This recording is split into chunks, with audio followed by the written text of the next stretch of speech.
All right, what's up, everybody? And welcome back. I know it's been a long time since we've made a video or had anything come out, but been dealing with some health issues and some other things going on, and hopefully we can get back to a little bit of a regular release schedule. Today, it's just two simple fixes. These were sent in to us. This one, the select button doesn't work on, and this one has a shattered screen. So we're just going to get into replacing these and taking a look at them and seeing what we can do to get them fixed. Show you here on this one. That is a very shattered screen. I'm not sure how that happened and didn't break this top piece because, oh no, this one is plastic. I thought it was glass on the top, but somehow they shattered the screen underneath with pretty much everything else on this being completely immaculate. There's no damage on this case or anything at all. But that is totally foobarred. This one is a little bit more simple on what happened with it. Load up our easy flash here really quick.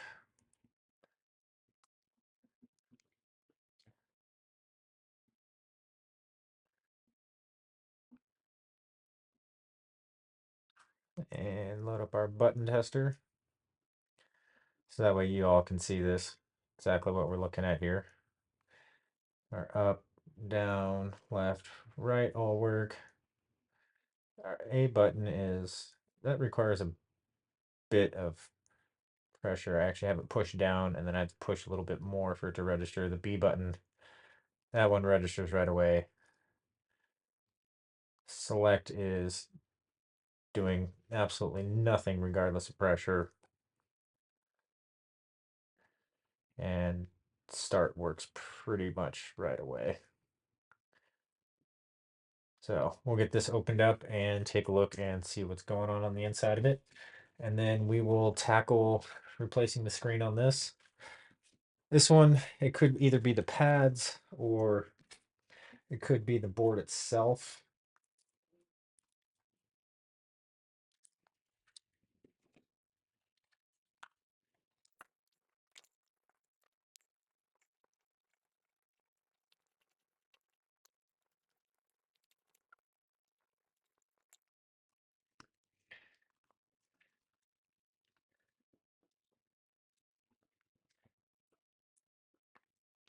The thing we're gonna have to watch out for on here too is it does have the color touch sensor.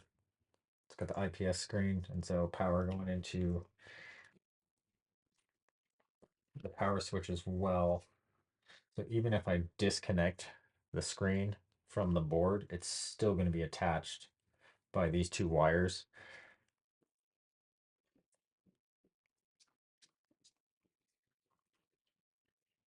Okay, we just need to be aware of that so we don't tear the screen away any. Go ahead and pop the screen wires out.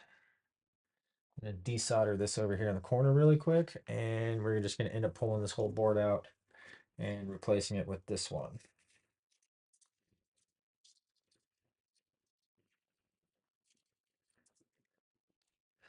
Not that it's super necessary just because of how small this is, but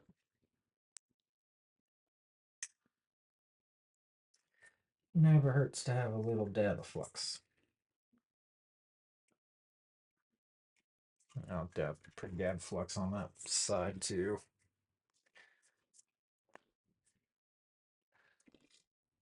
Soldering iron is up to temperature. If you hear that sucking noise, it's the smoke over. There you go, that wire is off.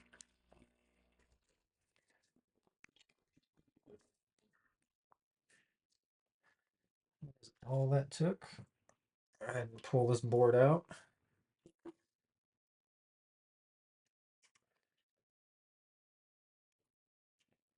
Got that up. Just pull those pads off. Shove these ones in here really quick.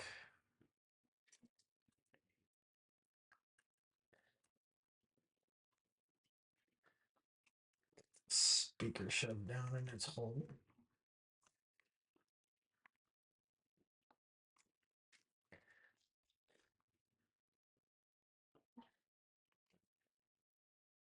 Some of these third-party cases, the speakers and stuff are very hard to pop in. We'll get this up and out of the way, and I'll just put those screws back in first just to help me hold the board in place.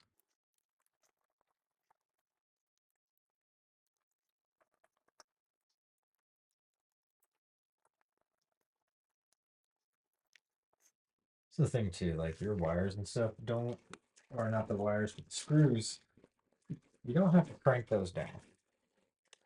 You just need them tight enough to hold everything in place. I love these too. If you have ever ones that you pinch to open, stay closed. They are great, especially if you're doing a lot of stuff. It helps out with hand fatigue a lot. What I should do is, just to make my life a little bit easier, get this plugged back in first.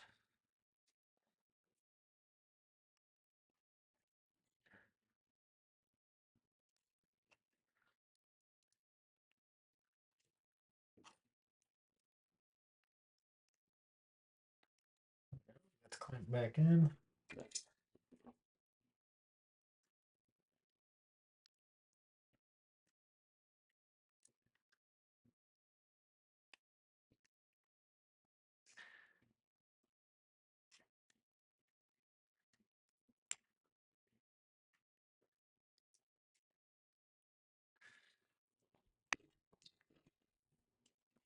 There we go. That's one back on.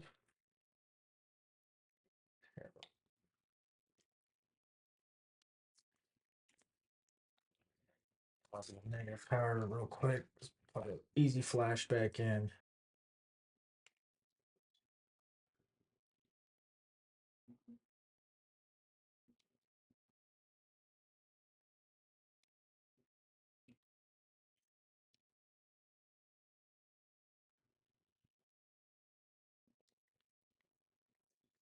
D-pad and B buttons feel good. Or select. Start button feels good. See our numbers climbing there. Here, just so you all can see what I'm looking at.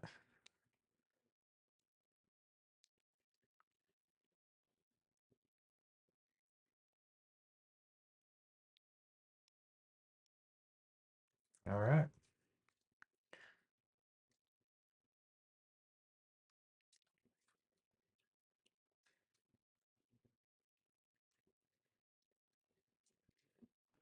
Looks like this one is good. We'll get it put back together and then we'll start on this. Okay, now we're gonna get to the that, but this one's got a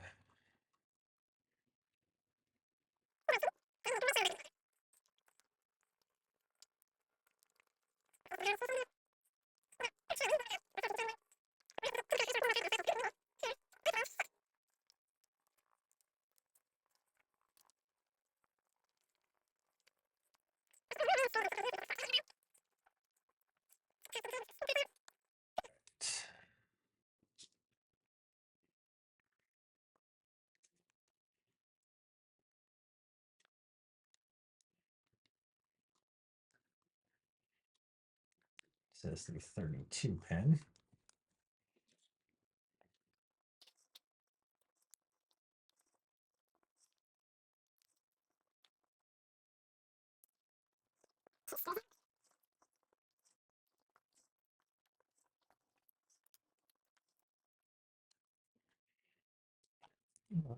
Wow, they actually did put all three screws back in. I'm not used to that.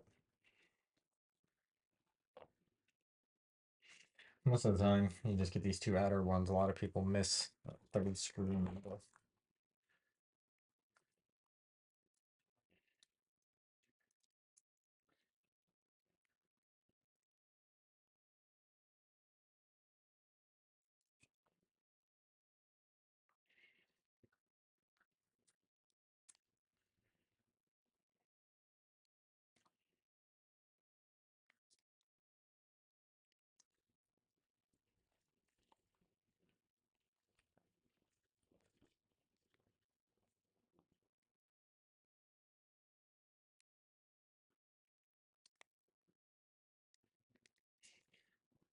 Oh, hey.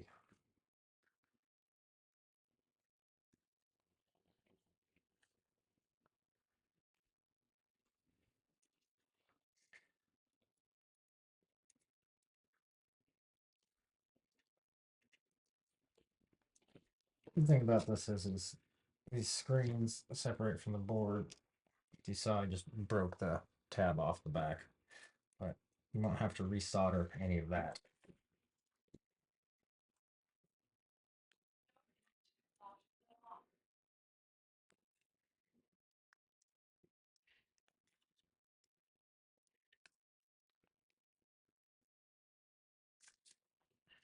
All we have here is our new screen.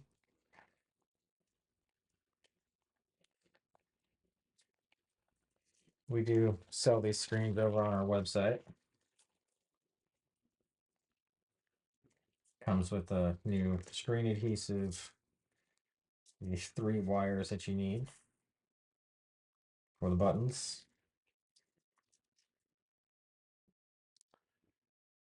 insulating film for the back side of the screen, and the screen itself. And a new little foam pad to go out in the back in between.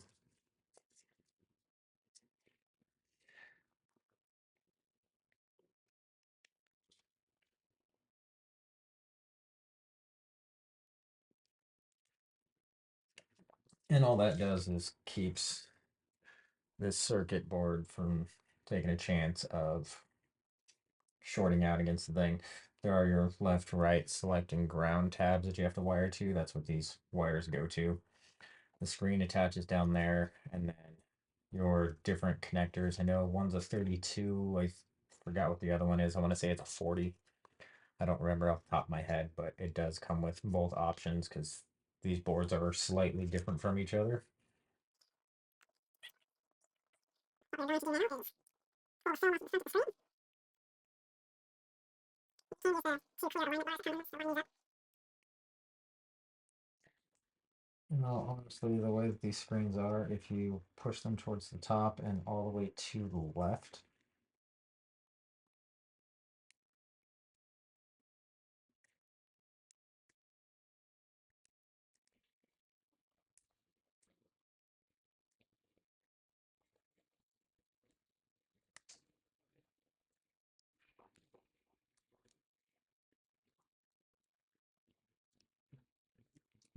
is exactly how they line up and fit inside of there. You can take this, flip that back around, and then you just need to plug this little tab into that section right there. It will bend up at a 90-degree angle. Just snap right in. It's not too difficult. You can do it with the screen attached, but it's this piece right here is what I was talking about.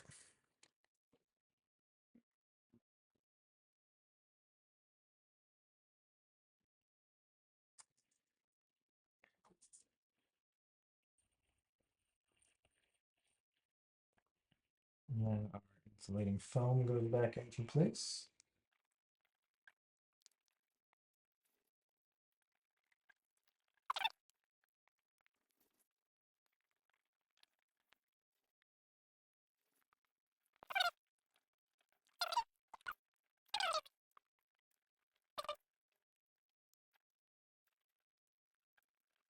Top shell back on.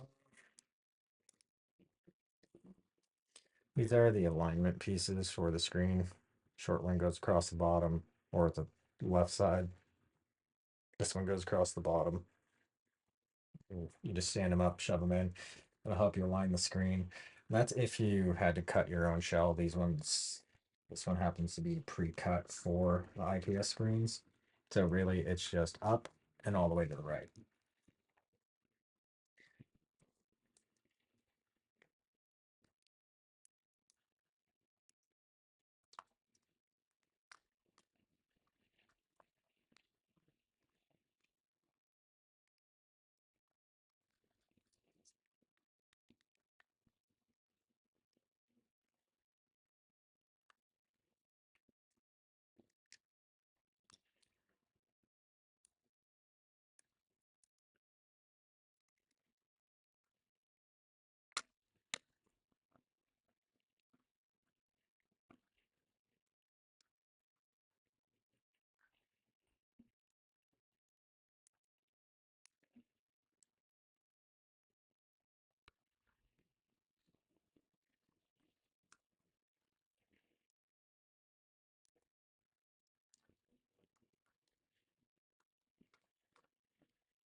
dimness and brightness still work with the select button?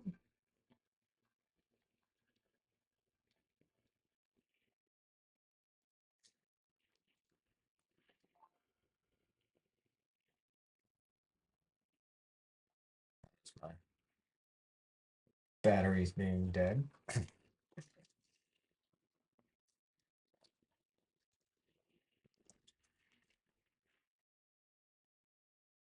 Can never attach that. Anyways, this one does work. As you'll see those little specks and stuff right there that are underneath. So trying to pop those out, what I'll do is I'll pull this screen protector off, put a new clean one on there so that way I don't have to try getting all of that out because that is actually really hard once the screen's in place to try to clean all of this off, make sure it's clean, and then get the screen back on without having anything on it. So it's actually just easier to rip this piece off, do the whole thing upside down so that way dust doesn't blow up into it, and then slap the new one on and then call it a day.